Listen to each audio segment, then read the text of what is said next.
Turn left onto C2 Sky Highway. For 102 kilometers, continue onto C2 Sky Highway. Well, hello everybody, I'm Coach Todd. I am now leaving Whistler, and Ironman Canada 2017 is done. So I'm going to take this time while I'm driving to record my thoughts about the race, how I thought it went. Some stuff I'll just edit out, because you don't need to hear my ramblings about everything.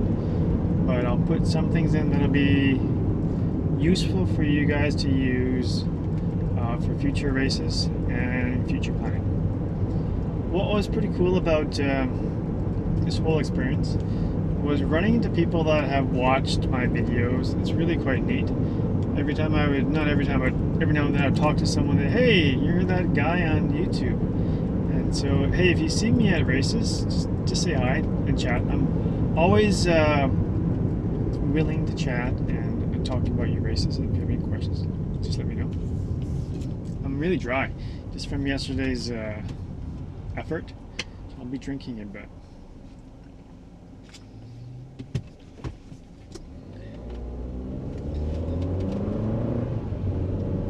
Well, where should we start?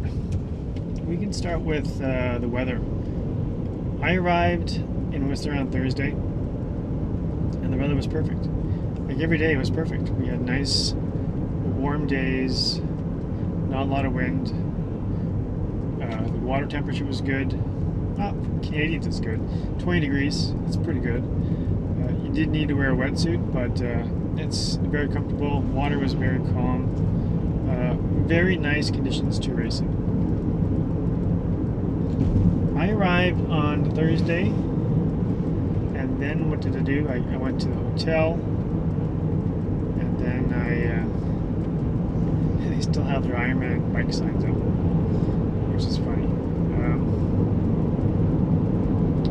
Went to the hotel, unpacked, and then I ran to Lost Lake, went for a dip in the water. It was very refreshing. Then I came back, assembled the bike, had dinner. I think I ate at Subway that night. I bought cereal from the store with some milk. That was my breakfast. For lunch, I would have the isogenic shake,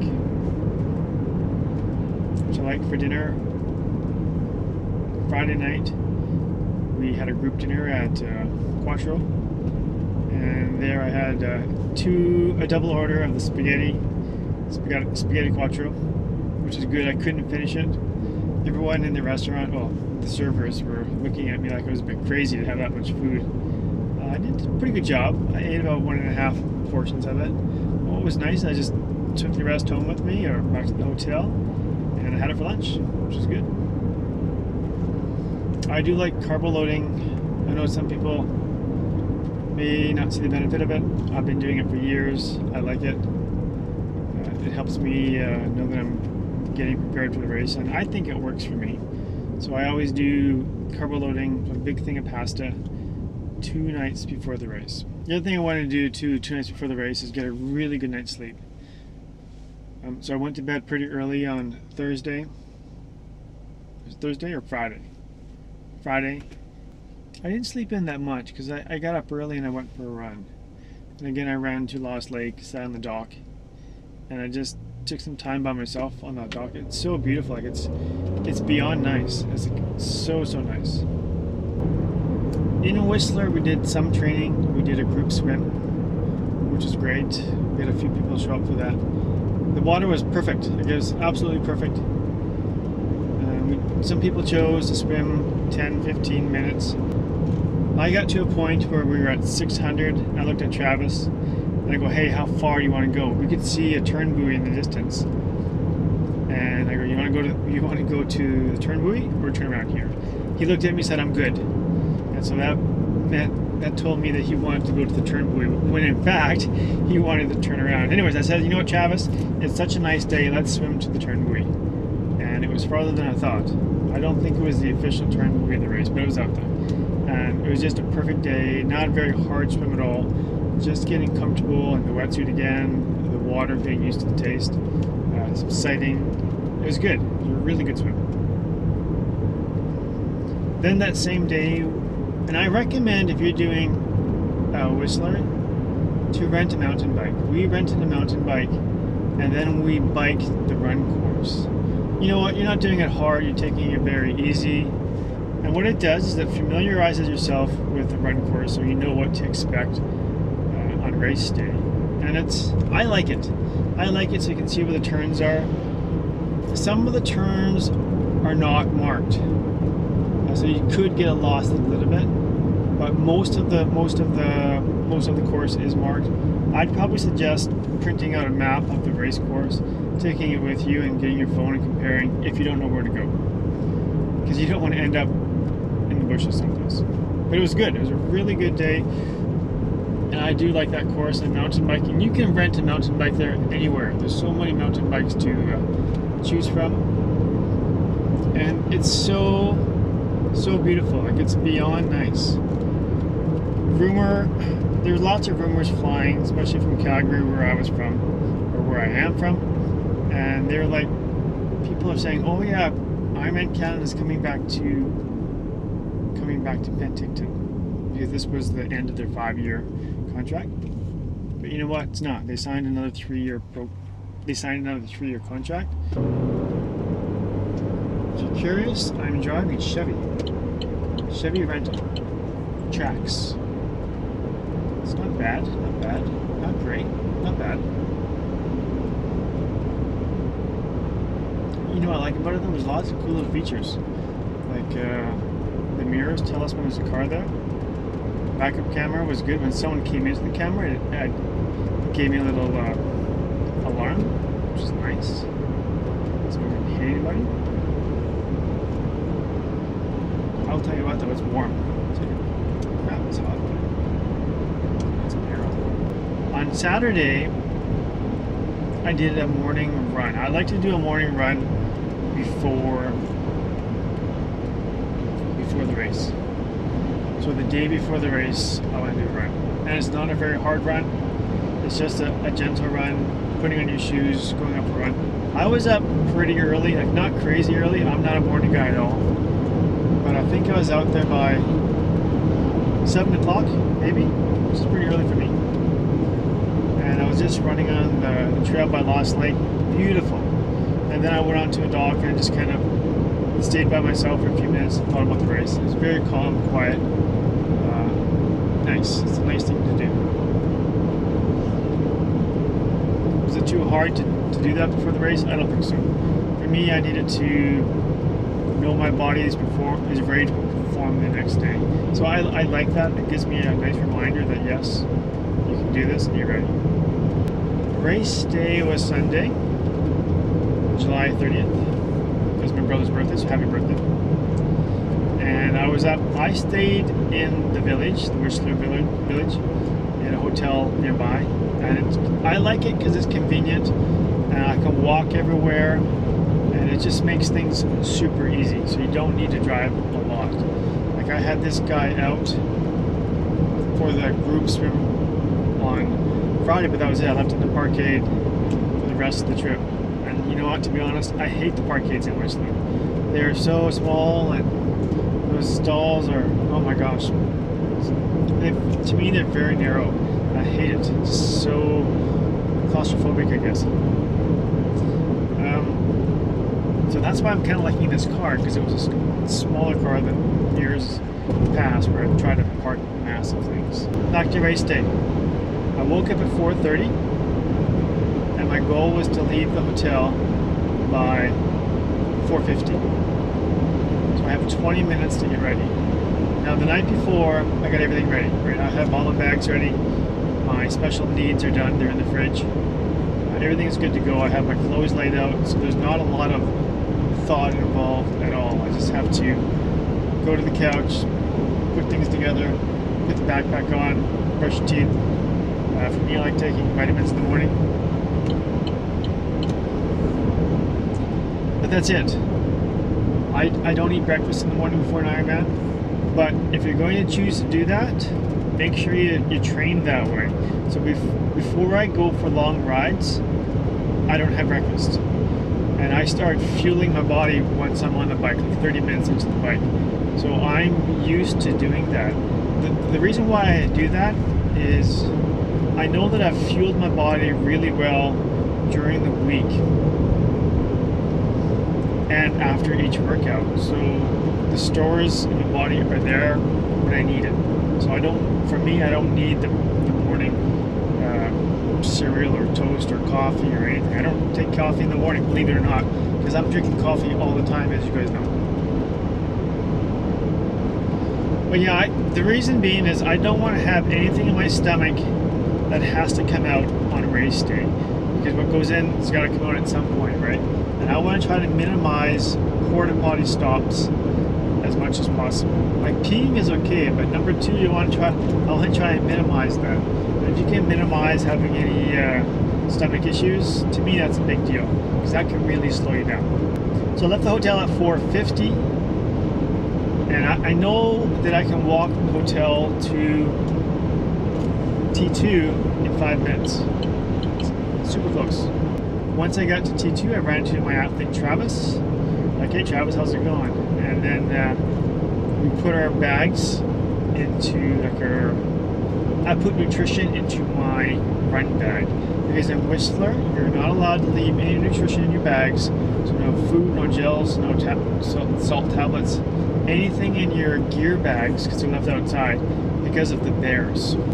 After dropping off nutrition in my run bag, we made our way to drop off our special needs bags. And before you get to the special needs area, there's a ton of volunteers with black permanent markers ready to mark up your body with your race number and your age. And then you hand the bags to a volunteer. They'll take both special needs, the bike and the run, and they put them in the back of a van. And then you say, see you later bags, and then you go and wait in line for a bus. You need to board a bus. Sorry, we have an ambulance in front with the lights on. Okay, so once you get in line for the bus, there are a ton of buses, like a ton of buses. Usually I get there early to try to get one of the earlier buses. But you know what, there's so many buses, I don't think it mattered. I bet you that went through pretty fast. We got onto a nice bus. It was Travis and myself sitting side by side, which is great. It's nice to have someone you know and trust en route to your big event. You know what, the bus ride there was pretty quiet. We're both not very chatty people. You know, we said a couple things, but not too much. It was funny, Travis went to 2 of my training camps this year, Puerto Rico and Hawaii. And you know what's funny? Our swim and bike times in both races are like exactly the same. Exactly the same. And so earlier in the week, I said to Travis, you know what? I'm going to be your shadow. He's like, what? Yeah. I said, I'm going to be with you throughout the whole race. He goes, no way, because there's too many hills. Because he thought I'd lose him going up. I said, yeah, maybe, but there's a lot of down too. Like, there's a lot of down. And so how it worked out, no, I shouldn't get there yet, because that's getting a little ahead of myself. So my idea was on race day to try to stay with Travis or be close to Travis throughout the race for the swim and the bike component. Okay, so back to my story. We are taking the bus to Rainbow Park, which is where the swim takes place at Alta Lake. Get off the bus, make our way down to transition, and it's pretty busy already. There's a lot of people in there. And it's really quite something to see all of the bikes in transition. I dropped off my bike the day before, like really early, to try to avoid crowds so that I could take the shuttle back. And so when I dropped off my bike, it was pretty empty in there. But on race day, wow, a lot of bikes. It's a cool feeling to see that many bikes in this small area. And that's something special that you get doing one of these big triathlons. When I go into T2, the first thing that I want to do is go to the bathroom. Because the lineups get fast. The lineups get very long, very fast. So get there early. What I do, go right to the bathroom. I know I'll do my bike stuff later on. That's secondary. Go to the bathroom first, and then come back to the bike. And I had 2 sheets of paper in my pocket that I created the night before, some lists. One of them was the distances of the bike, so that I knew in my mind, you know, how I could break up the run into small segments.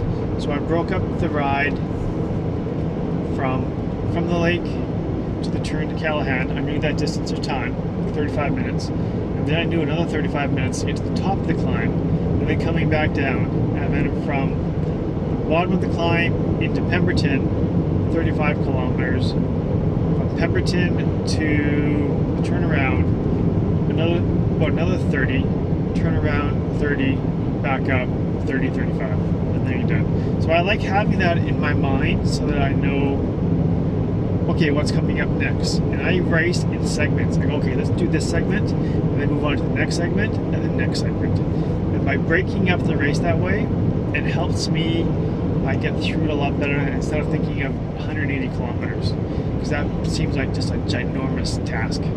The other list I had in my pocket was things I had to do in the morning. So I had to put nutrition in my swim to bike bag. I needed to put in my sunglasses in the bag. I needed to put in my watch.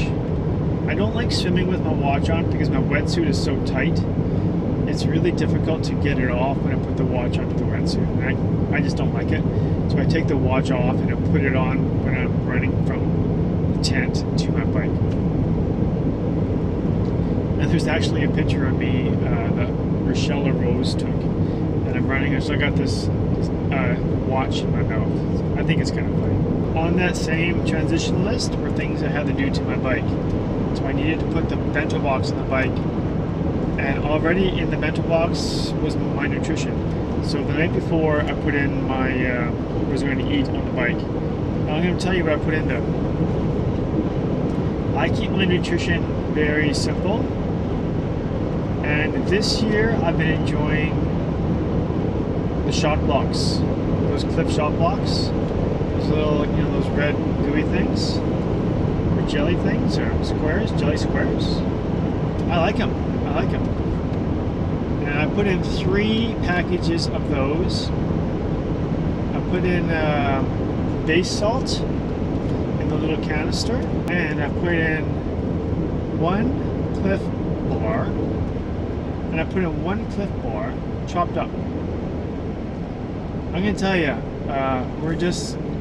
this is like a spectacular part of the ride right here. It is unbelievably nice, like right there. If this camera was turned around, you can see it. Amazing. I don't know what mountain is there, but a big glacier in the middle. Amazing. Best part of the ride right there. Crazy. Okay, so back to my bento box. I've got 3 packages of salt blocks. I've got 1 container of salt, and then I have 1 cut up bar. And what I've been finding in training is if I take the base salt, right, I open it up and then I sprinkle it in the bento box. When you take your shots, they're already salted, so you're getting in your calories and getting in your salt at the same time. It's quite neat. On my bike, I had 3 water bottles. 1 in the down tube, 1 in the seat tube, and 1 behind my saddle. In special needs, I had 3 more water bottles, and in all my bottles, I had Isogenics Amped Hydrate, lemon lime flavor. I like it. It works for me. If you've been using it, it comes in a little scoop. Well, it has a little scoop with it. I put in 3 scoops in each bottle. 2 scoops gives you 35 calories, so I'm getting more than 35 calories, and I'm not going to do the math right now because I'm driving way too fast. You can do that. Oh, back to special needs. I'm sorry. It's hard to focus and drive. So I've got 3 water bottles right in there with my mix. I put in another container of salt in case the one that I had got lost. Put in, I think, 2 or 3 more shot blocks packages, 1 Cliff bar, and then I put in 1 Isogenics. I don't even know what it's called. It's like a little shot. It's not the E+. Maybe it's called, it's not even MBO2. Anyways, I'll put the name up below what it's called, and I had that in my special needs. I also had one of those before the race, whatever that name was. In my special needs run bag, I had more salt, one package of shot blocks, another isogenics shot. I put in 2 band-aids just in case. And I think that's it. I think that's it for the run. So the run special needs bag is very small. The bike special needs is bigger because I have 3 water bottles in there. And I like to take my own fluid on the bike course. I'll take in water for sure at the aid stations, but my primary reason for taking the water at the aid stations is to go head to toe when it gets warm, so that I can cool myself off and then maybe rinse out my mouth a little bit.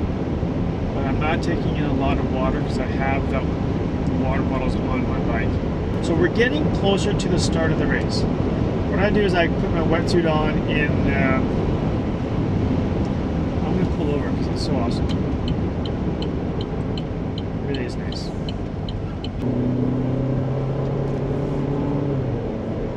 Okay, I'm back. Sorry about that. I had to stop. It was a great lookout. I took a picture of my medal, just hung it up. I'll put the picture right here so you can see it. Now, I'm a little bit off track. I don't know where I've been in this story. So let's see. I think I was talking about special needs bags and then getting ready for the race. Sometimes I choose not to pump up my tires. Like pump them up hard. If there'll be some pressure in them, like the day before when you drop off your bike, I had pumped them up to 100. And there was a part of me that said, that's probably good enough. Come on, Trax, you can do it.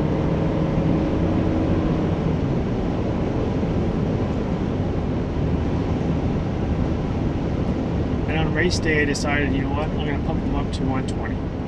So I found a pump just before the start, pump up the tires.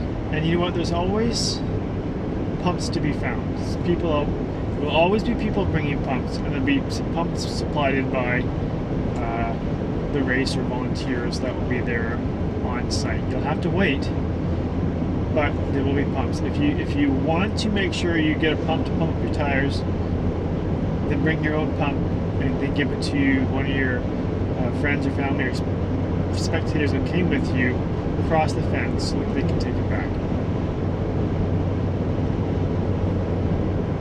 Otherwise, you'd have to put it in your dry clothes bag, and I suppose you could do that. But I never did that. I think it was too much hassle.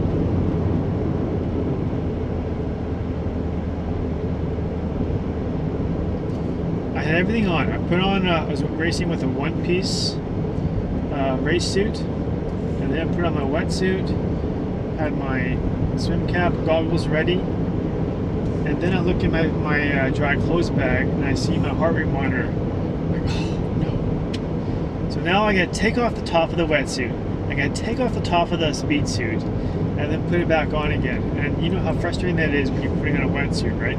So I was like, I didn't want to do that with 10 minutes before the race, but I wanted to race with my heart rate monitors. I'm like, it's okay, relax, it's gonna be fine. You gotta get this heart rate monitor on. So I did that, and then you know what? I'm like, I think I gotta go to the bathroom again. So I had to take it off again. Went to the bathroom, came back, and now I've got my dry clothes bag. I'm like, what do I do with this? And in years past, it used to be by the bike racks, but it wasn't there this year. So I was asking people where it was, and they said it was out by the start. So I've got, okay, look at this. I got like 5, maybe 4 minutes before the start of the race, right? And I'm walking through with my dry clothes bag I need to drop off. So I'm asking people, hey, where do I drop it off? I don't know. Where do I drop it off? I don't know. And then I asked an athlete, oh, you drop it off over there. And what I need to do, I need to go right through the crowd of people that are lined up to start the race. Right? So they're all forward facing, they got their game face on, and and they've got their own spot, like don't mess with me. And I'm like, excuse me, I gotta come through, And then once you drop it off, because you have to make your way through these people, and I wanted to start near the front of the race. I'm like, oh my gosh, now I gotta make my way back through this crowd.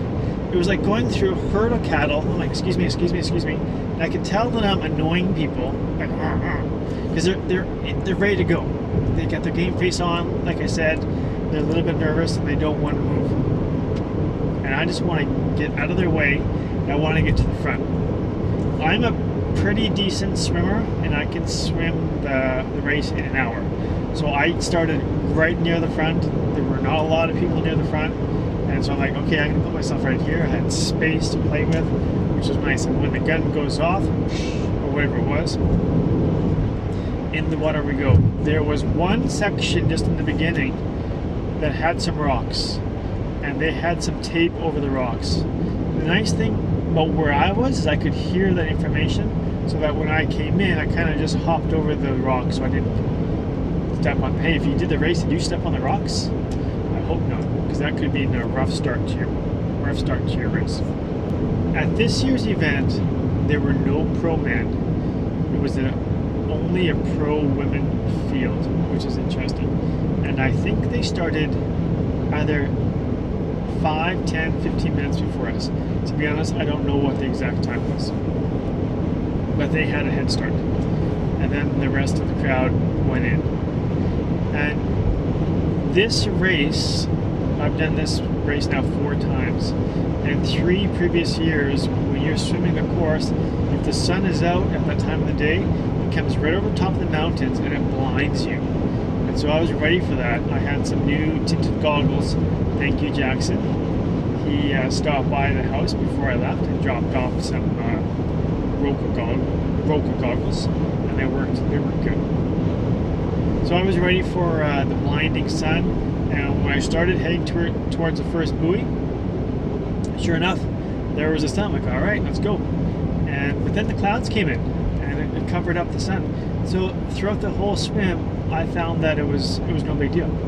So it was really quite nice to keep that sun covered by the clouds. So really, really nice. Race organizers, you did a great job of hiding the sun. Good job. Like I said earlier, the water temperature is good, like 20 degrees. Very, very nice. I found the water pretty calm. The cool thing I like about this race is the buoys are big. They're gigantic. You can see them, and they're numbered. So you got number 1, number 2, number 3, number 4. And when you get to, I think you go out 6, and then there's a turn buoy. And the turn buoy is a different color than all the other marker buoys. I think it's, anyways, I say they're yellow going out. Turn buoy is red. So we go around the turn buoy, and we're swimming this direction, which is counterclockwise. We go down, you come to the first turn, you turn. It's always tricky when you take that first turn, like where do I go, where do I go? And so I kind of take a moment to find that next buoy, and then away I go. And then you keep swimming to the next turn buoy, and then you head back. And when you head back, all those buoys that are lined up, they're still numbered, which is like awesome. There are different colors. So say if they're yellow going out, maybe they're orange coming back. And I could have the numbers wrong. And I think that when you came back, the buoys went to number 7, and then you came to a turn buoy, you turn left, right, and then you keep going to the next orange buoy, and then you go to another turn buoy, turn around, and then come back on your second loop. And what I do when I come in there, I kind of sight to see where I'm at. So that when I'm coming back on my second loop, I kind of know where to exit. Does that make sense?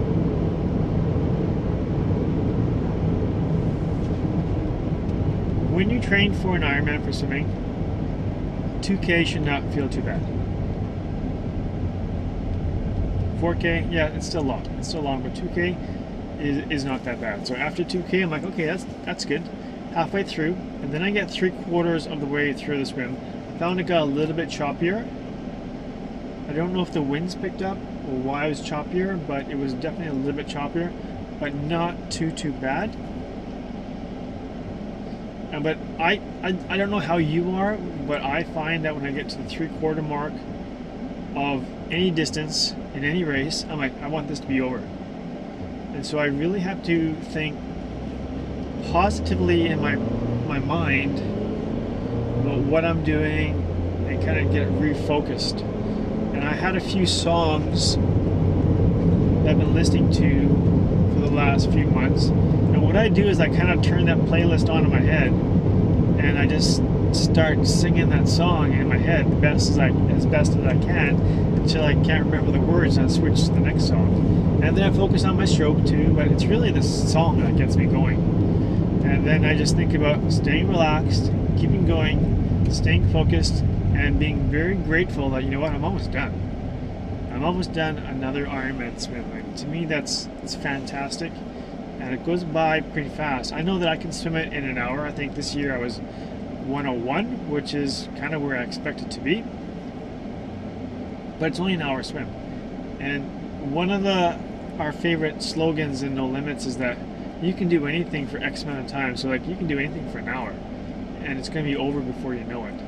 And so it really is quite neat. And I heard that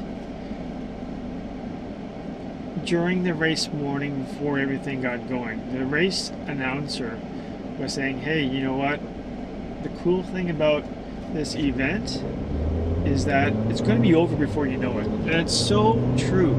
That morning or the day leading up to it, we all feel a little bit stressed. We feel a little bit nervous about what to come. We don't know what's going to happen. Are we ready? Have we done enough training?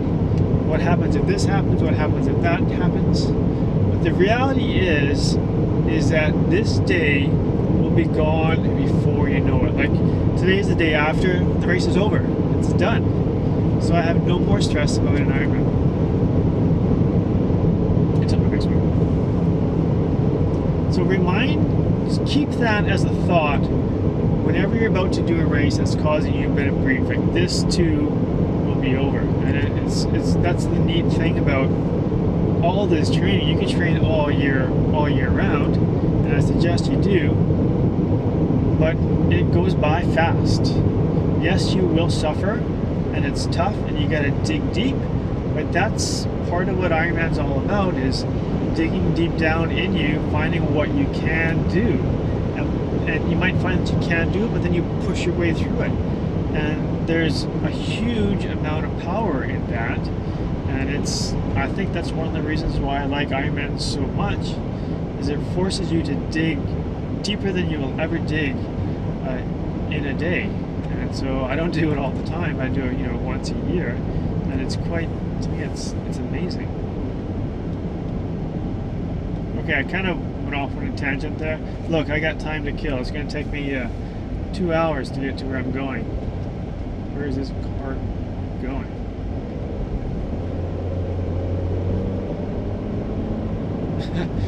Well, that was a near miss, which is good.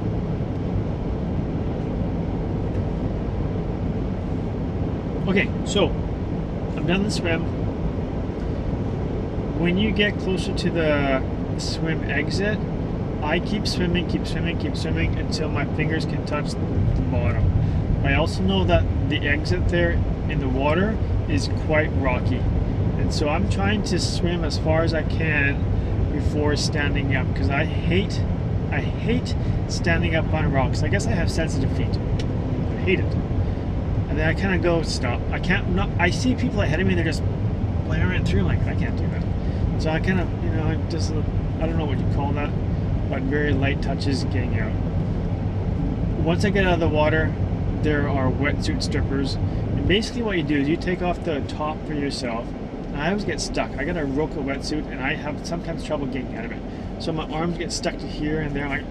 But the nice thing is there's so many wetsuit strippers. I'm like, here, pull that off. Pull it off, pull that off.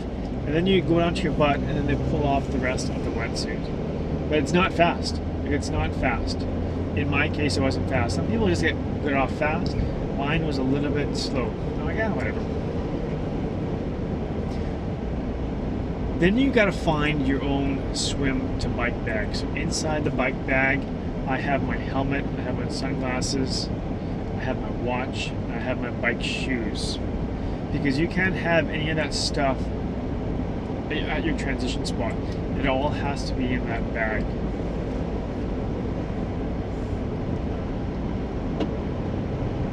So I pick up my bag, I know exactly where it is, take the bag, run to the men's change tent, and a tip that I like to do if you want to be fast is you go into the tent and you run right to the exit. And then you take a seat right by the exit. There's no seat, just stand up and put on your clothes.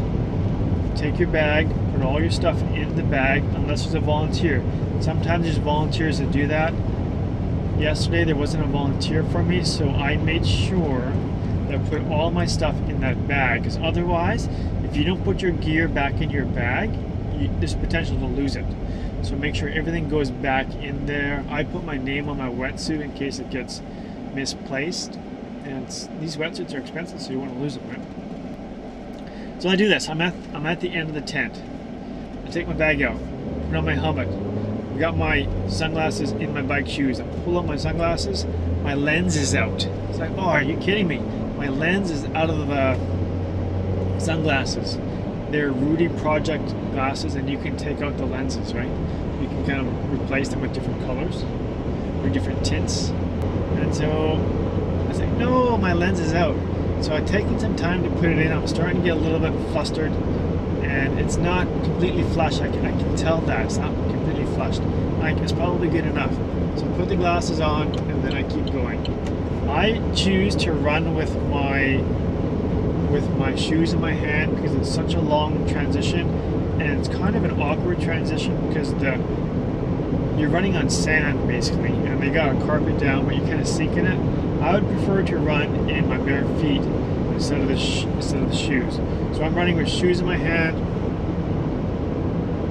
running right across the train tracks, across the mountain line, put my shoes on, onto the bike, and away I go. And then I realized, you know what? My glasses does not feel good at all.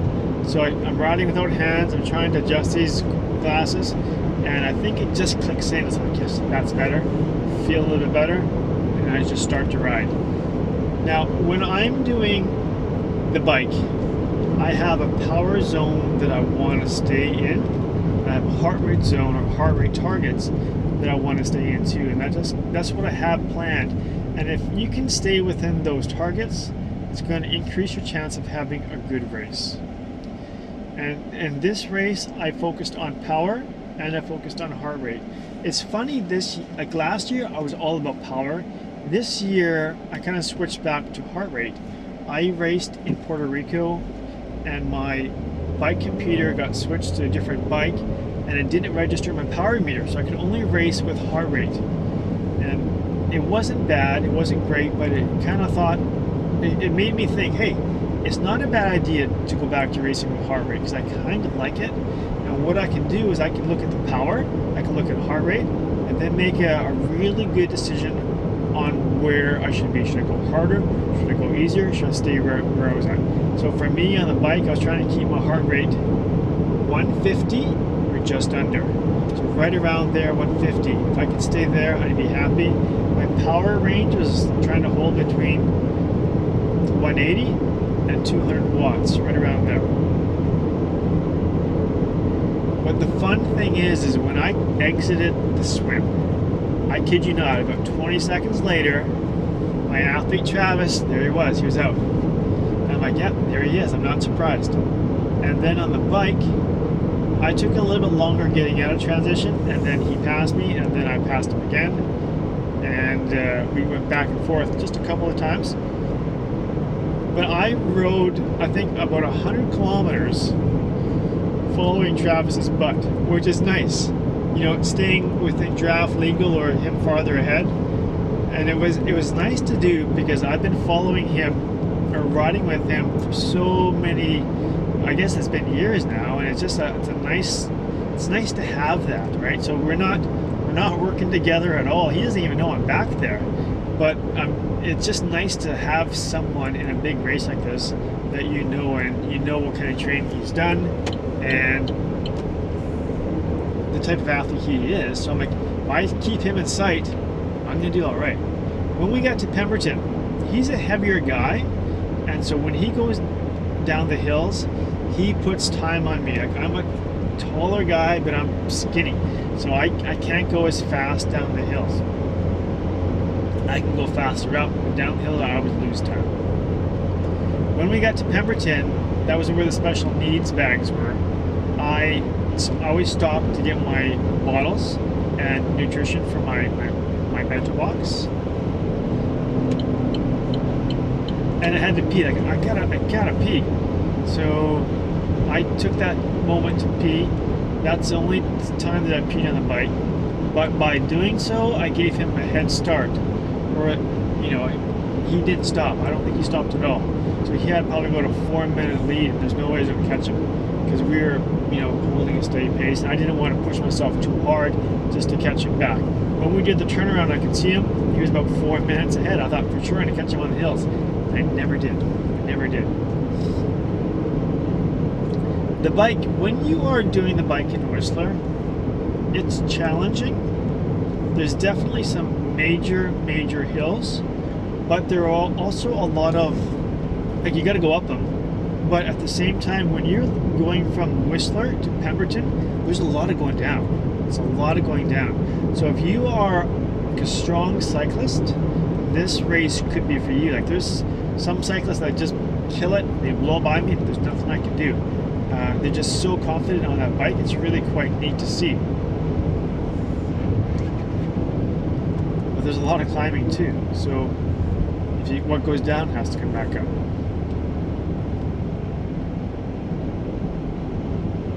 The conditions for the bike, I think they were good. The morning was a little bit cool getting on the bike. I chose not to put on any arm warmers or gloves, and I just raced with my one piece. Once you get to the Callahan climb, you really start to heat up. And that's okay, right? So 30 minutes in, you're good. But at that point, I do not need to squirt water with myself at all. And so I'm trying to see where I am in the race and just try to settle into a really good pace. It's a long, 180 kilometers is a long way to ride, right? It's a long way to go. So you need to pace yourself. And if you go too hard in the first 2 to 3 hours, then the last section is going to suck. Because it's all uphill. And if you have no energy to get up those hills, you're like, your race could be done. So you really, I find Whistler, you gotta be patient, you gotta wait, and don't push it. Unless you're a really strong cyclist and a strong runner, then you can do that. But otherwise, you know, be patient on that, on the bike. I'll tell you though, I'm just driving here, and I think I know, I'm in Cooper. There's a place called Cooper. It's a place with the mining museum, wherever this is. It's so nice. It's spectacular. So we've got the mountains over here. We've got water, and then more mountains over there. Blue water. Just fantastic. Really, really nice. It's such a beautiful drive. I love this drive. It's just, again, if you've never been here, it's well worth it. It's the beauty here in Whistler, or along this drive, the Sea to Sky Highway, fantastic.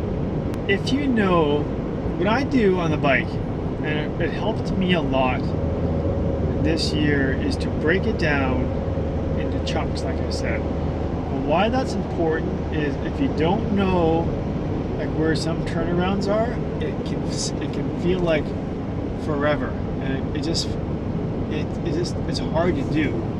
So I like knowing, okay, it's this amount of time to here, this amount of time to there, and I don't race with distance on my bike. Perhaps I should.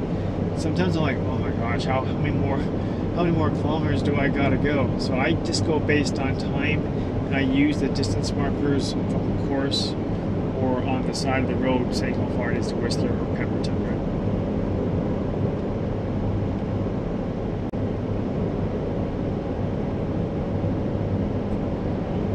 But what I really enjoyed was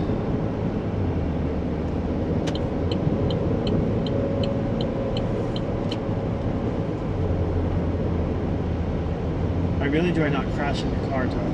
really enjoy not crashing.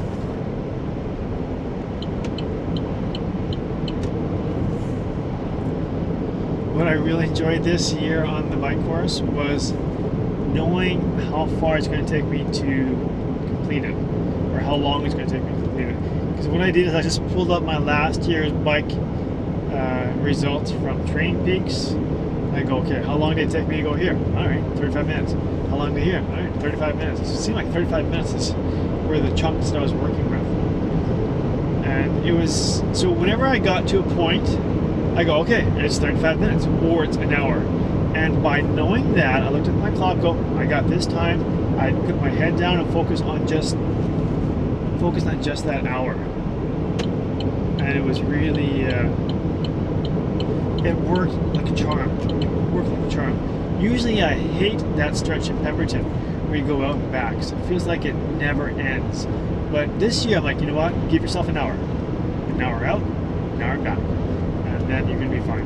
Coming back, it did seem a little longer. We had a bit of a wind picking up. But it's, you know, it is what it is. And I was able to refocus and just keep going. But I never felt... Like sometimes in Ironman races, I get to a point where, oh, this sucks, and I'm just not happy. You know, you just feel like you don't want to continue on. You still do continue on, but it just hurts so much, and you're just not enjoying it. I never felt that during this race, or if I did, you know what I did? I would take my salt, and I had my salt right here. So my one piece, I kind of stuck it in, and it would just sit there. So I'd take out the salt, flip the lid, lick my thumb, take it in. And I take like 3 or 4 licks of the salt. I'm a salt guy, like I love salt. And so it works well for me. I like the taste of it. And I think for me, it works well. And I never got to a point where like, I'm not enjoying this. And maybe it's salt. And so for me, it could be a salt, it could be the salt issue. So it worked well. Usually I race with like little capsules, and when you're taking the salt capsules, you can't taste the salt, you're just swallowing a pill. So if you're having issues with low energy, think about your calorie intake, but also consider your salt. And try taking more salt in and see how that works. Like I took a ton of salt during the bike and during the run, and it was one of my best races ever. So think about that. I use the base salt, BASE. Base nutrition salt. It's expensive stuff for sure, but I like it, and I like it a lot. When you're doing the bike, always know where the end is. The first time I did this, I thought it would be here, but it wasn't there. It was farther down. So you need to go past the entrance to the Whistler village, and then it's your next right. And it's a bit of a tricky turn. You gotta slow down. It takes you from the road down the sidewalk onto the main road. There's a police there, they'll direct you to the left side, and then you follow the left side, and they do a bunch of turns, and then you're done. It's kind of it makes you feel like you're in a Grand Prix race or something. I think it's kind of neat. When you get off the bike, there's volunteers that take your bike. And then I leave my shoes on the bike, so I'm not running in shoes. I'm running in bare feet, which is what I like.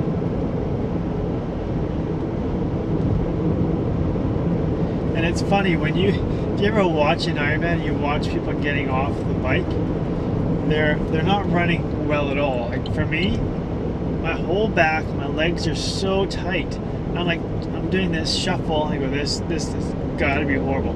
And I'll tell you what, if I didn't loosen up, that would have been like a brutal run. But I know that, okay, soon things are going to get loosened up. I think it's because you've been on the bike for so long and you're asking yourself, okay, let's try to run. And it's like, no, it's not going to run. So you're shuffling along, and then you got to find your own bike to run gear bag. And I knew where mine was, so I picked up the bag, and I kept hobbling along to the men's change tent. And then inside, I have my one piece on, so I don't need the change. All I need to do is put on my socks, put on my shoes. I take some more salt, and I put it in my back pocket. And I took one more of those isogenic shots. And then I had a hat, a put on sunglasses from Rochelle. I like switching sunglasses because when I'm doing the bike, I take fluid and I squirt it all over my face, body, everything, right? And then I got so many water drops on the glasses, it just becomes kind of a mess. So I like starting fresh the run with new sunglasses that are clean. And so I use Rochelle's glasses. Thank you very much, Rochelle. Try it. They were riders, and you can get them at a really good price at tryit.ca. And it was nice to have those. And then I started to run. And it's the run after getting out of the tent. I felt good. Like, it felt pretty good. My legs felt okay, a bit springy, and I had a good stride going on. And I have to be careful not to go too fast. So again, now I'm watching pace. I'm watching heart rate. That's all I have on my watch. Now I use a Garmin 910, and I don't use, or is it 920? I don't know what it is. It's the blue one. I think it's 920. For the swim, I don't do any time. Like, who cares? I mean, they're getting your time for you anyway. You got a chip on. For the bike, I use my Garmin bike computer, which is a Garmin 510, and on the run I use this. So when I get almost done the bike portion, I turn on my Garmin, so I get it ready to go. The night before, I have it on a run setting, so it's ready to go. My bike computer, because it's taking in data for heart rate and power, it's dead after 6 hours. So you got, like, I find that I have 6 hours of recording time on the bike computer, and then you're done. Which kind of, you know what, if you're riding 7 hours, I think you'd be out of luck. Unless you can get one that has a longer battery life. Anyways, I'm running along, we got this guy on, and I'm looking at heart rate on the top, pace on the bottom, and now my heart rate has changed. My heart rate target has changed from 150 on the bike, going up 10 to 160. So I want to try and keep it 160, just under, or even, yeah, probably just under. If I see 160, I slow down. I tell myself, Todd, slow down. Todd, slow down. And I was focusing on establishing a really good rhythm that feels comfortable, and I'm not pushing it. So I'm not pushing it. I think that's the key for having a good Ironman race, is getting into a rhythm that feels good, feels natural, and you're not pushing it, because that's a long way to go. So what I did is I kind of switched my thinking. Sometimes I run by pace, but this year, like I said, I'm focusing on heart rate, and I did tight turn, focus on heart rate. And if you watch one of my videos before, I was discussing how I had a disgusting run where I felt horrible, had to walk a lot. I think it's because I went too hard for too long, and my body didn't like it. So I found that if I could keep my heart rate below 160, I'd stay more comfortable and more relaxed. So in racing now, I keep it below 160 for the longer stuff. So that was my goal for the race, is keep it below 160, feeling good, feeling comfortable. And what I would do is, once I got that feeling of good, comfortable, good rhythm, is I would look at my pace just very, very slightly. And I'll look down and go, what's my pace?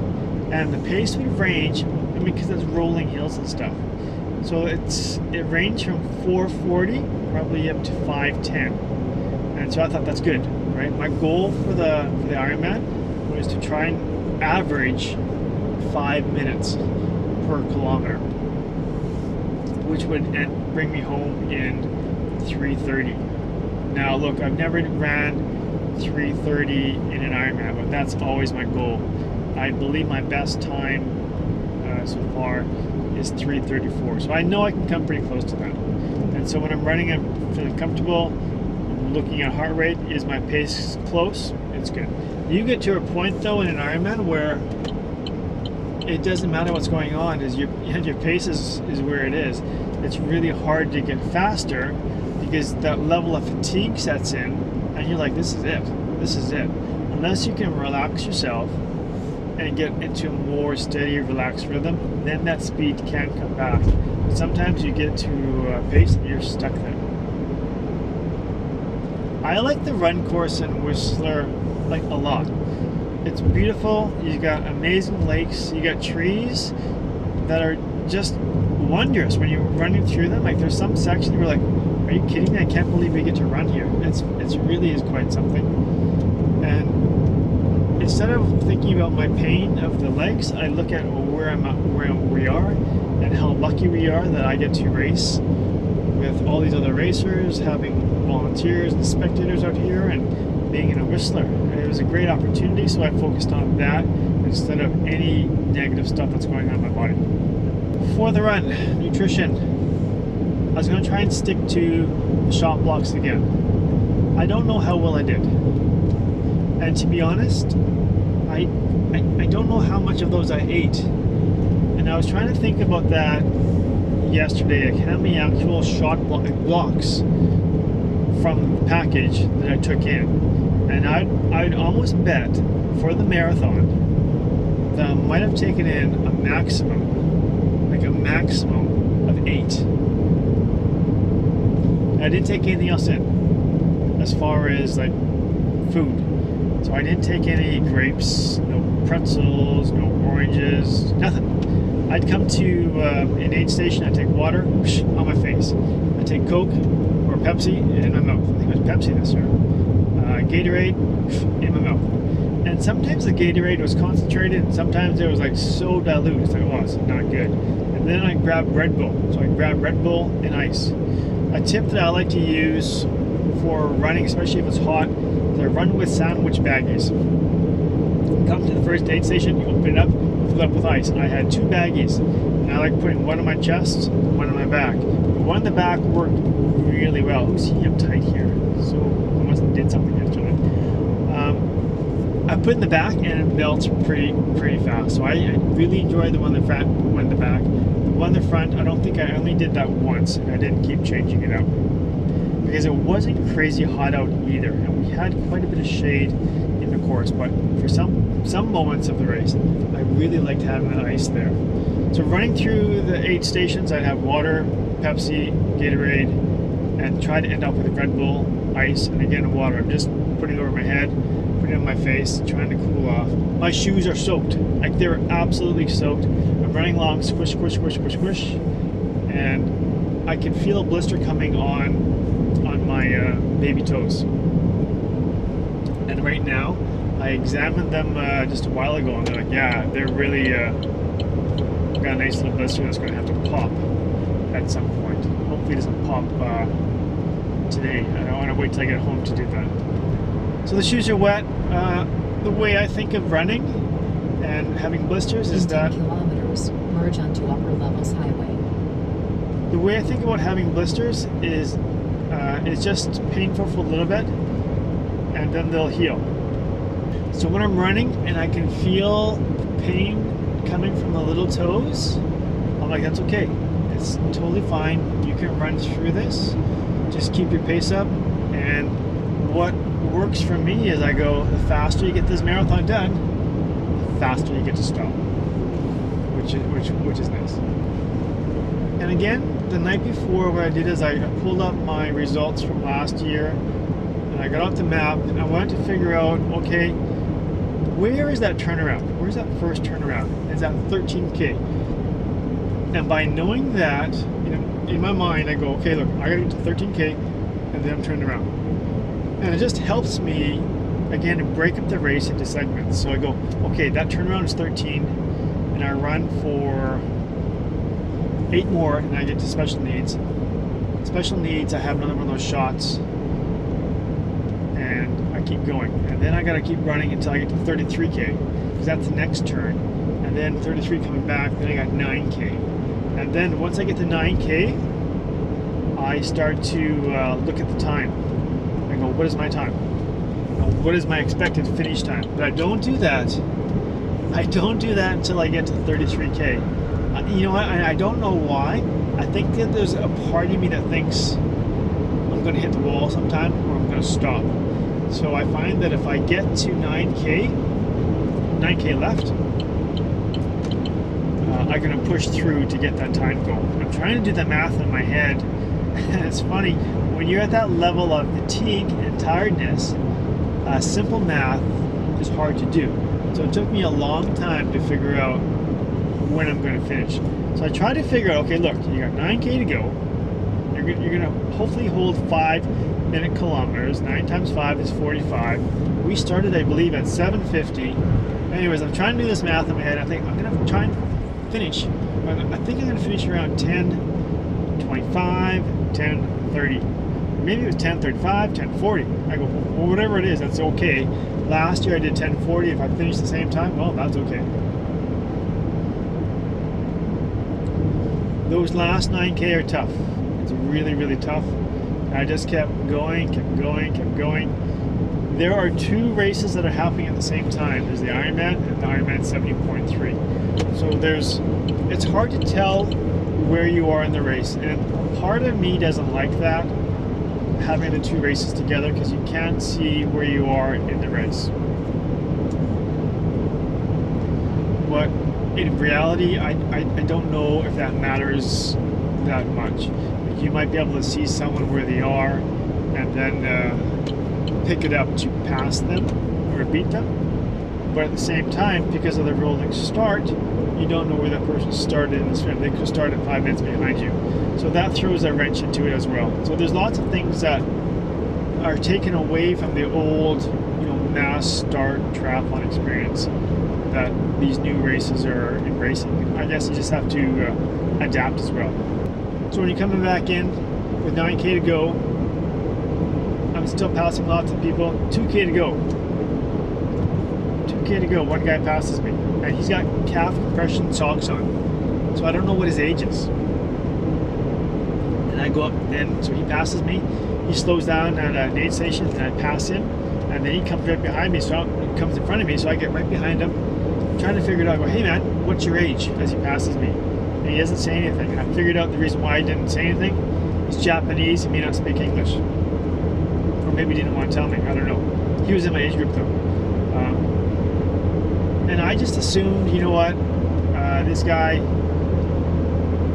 probably is in my age group, so let's just assume he is.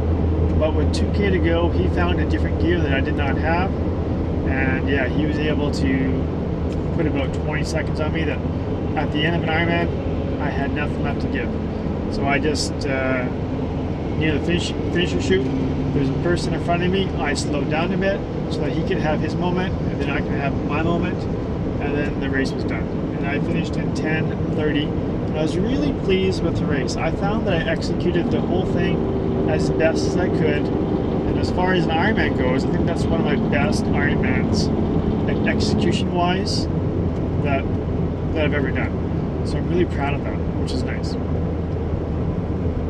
If you're thinking of doing an Ironman Canada is a great race. In 1 kilometer, merge onto Upper Levels Highway. Upper Levels Highway.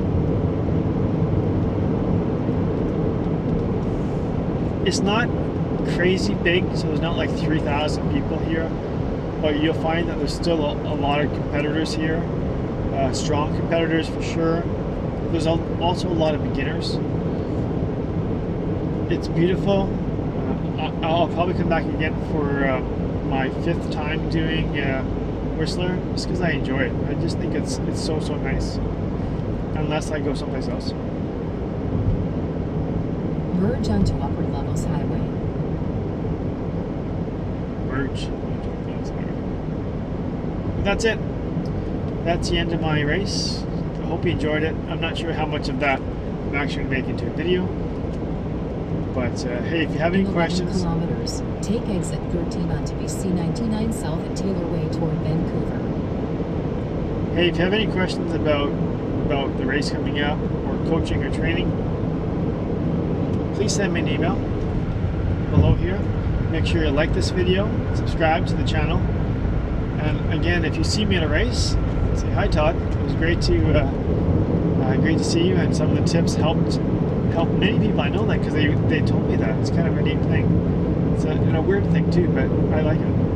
That's it. I'm starting to ramble now, and I'm gonna end the video here now. I don't know how long it was, but I think it's pretty long. All right, this is Coach Todd saying thank you very much. Happy training.